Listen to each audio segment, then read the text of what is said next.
together a very interesting panel that's going to discuss the impact of AI on the entertainment industry. So, Jay?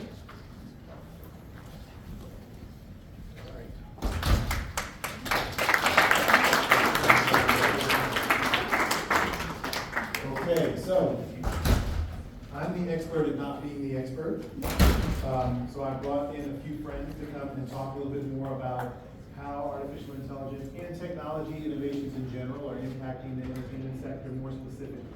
So as my panelists get mic'd up, if you want to keep them out, Andy, let me just say a few words about where we are right now. I love Keith's analogy about summoning some creature. I don't know how many of you are Naruto fans, but like summoning jutsu, right? You got your big chief frog that gets to come out and help you out when you need it. And I think that for generations, younger generations of consumers and workers, they look at AI as an opportunity to amplify and augment what they can do. It makes them more efficient. It makes them more knowledgeable. It makes it easier to connect. It simplifies workflows.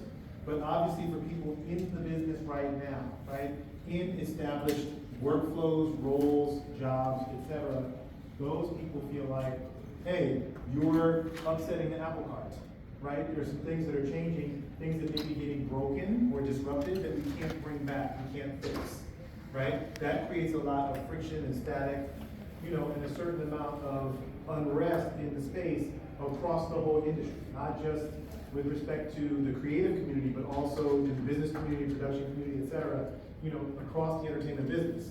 So our goal today was to talk a little bit more, one, about kind of what does that landscape look like?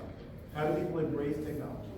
The technology of the day that we're talking about today, AI, like what does that do within the industry? And more specifically, you saw examples from Keith Chen talking about Sora, but we'll get into like how can AI be helpful? And then we'll also talk a little bit more about what does that mean organizationally and strategically for the business, right? So without further ado, let me just introduce my panelists. You've got Jeffrey Thompson right next to me. Jeffrey's currently at Oracle, but he spent time at Disney and in other places where he's been really at the intersection of technology and media. I asked Jeffrey to come here specifically for that reason because he knows more about how these things happen, right? We've gone through a few different eras from big data to AR and VR and so on, where everybody in Hollywood thought, oh, this is gonna change everything. And I'm gonna let Jeffrey talk a little bit more about what it actually changed and how much change there was and what we think this next wave is gonna look like.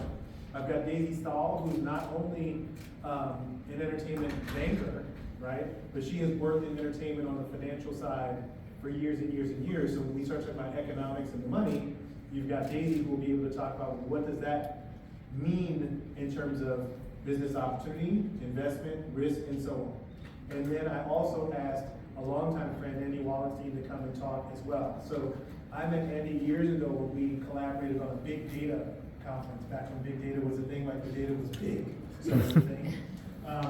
And since then, Andy, he's done a couple of small things. He was the co-editor-in-chief of Variety magazine. Now he started a separate division within Variety called Variety Intelligence Platform, where they do insights, special research, etc. And a lot of it, in fact, is focused on innovation and change and what does that mean.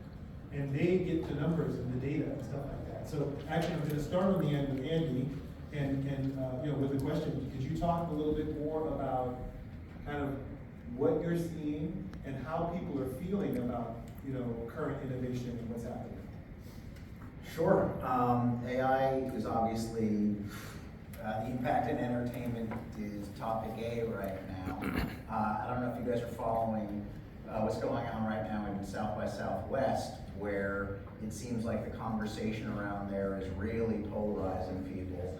And filmmakers are having a very strong reaction to it, but a lot of the innovation types out there are also evangelizing on behalf of AI, and it's a big conversation out there. I think you're seeing on the one hand people who are very scared, and understandably so, given the disruption and the displacement that it could represent. And on the other extreme, you're seeing a lot of people who are really excited about the opportunities, because there are some opportunities and the innovation that I could bring. Those are the extremes. I think what you're gonna see though is everything in the middle is gonna happen, and it's gonna happen to a lot of different areas of the business at a lot of different times. This is not, it's very easy to traffic in generalities, but that's not gonna be the story of AI in entertainment. And also, as new as this all is, this really is actually the classic industry story of Hollywood, which is have always been the story of innovation, going back to, you know, the advent of sound and how the business changes, does get severely impacted. This is a story of winners and losers. There will be losers, and but hopefully emerging and triumphing and perhaps coming back bigger and better than ever. Love that. So you all have been tracking this stuff. Do you have any data you could share? I guess I do. I think it actually dovetails nicely, if we could cue up, dovetails nicely with what the previous speaker was talking about. This is fresh out of the data oven. We just ran this last week with HarrisX, one of the leading surveyors out there, and we were talking about Sora, right? First thing we wanted to know is we took some of those viral clips that you saw that Sora, OpenAI had put out there. We also took some stock footage clips that were made by actual humans. And the first thing we wanted to know is, can humans actually tell the difference between what is made by humans with a regular old camera and these Sora clips? And what we saw was, indeed, people struggle to tell the difference.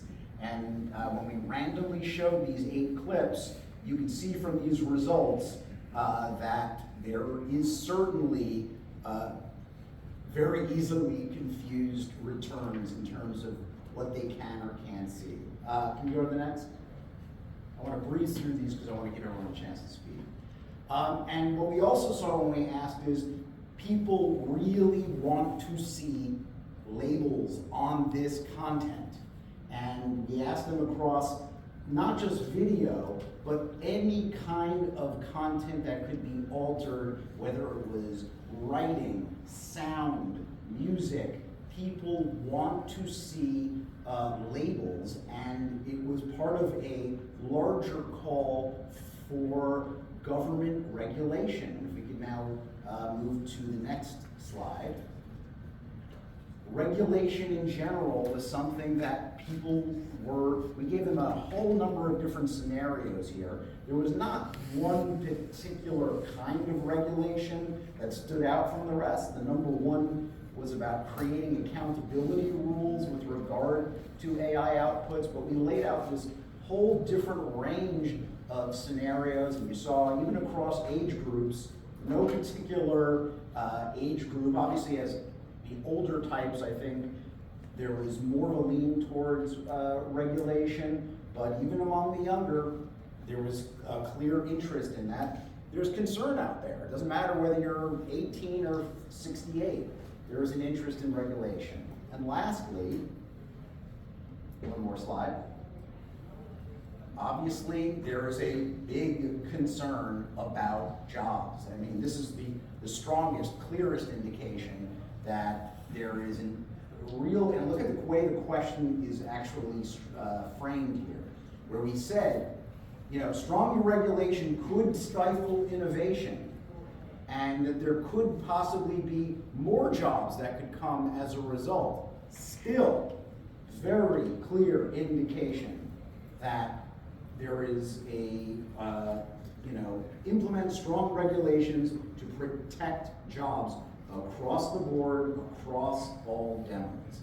By the way, the QR codes are there if you want, in case we at VIP are always putting out tons of data regarding AI, so make sure you queue that up. But yeah, just wanted to give you a taste of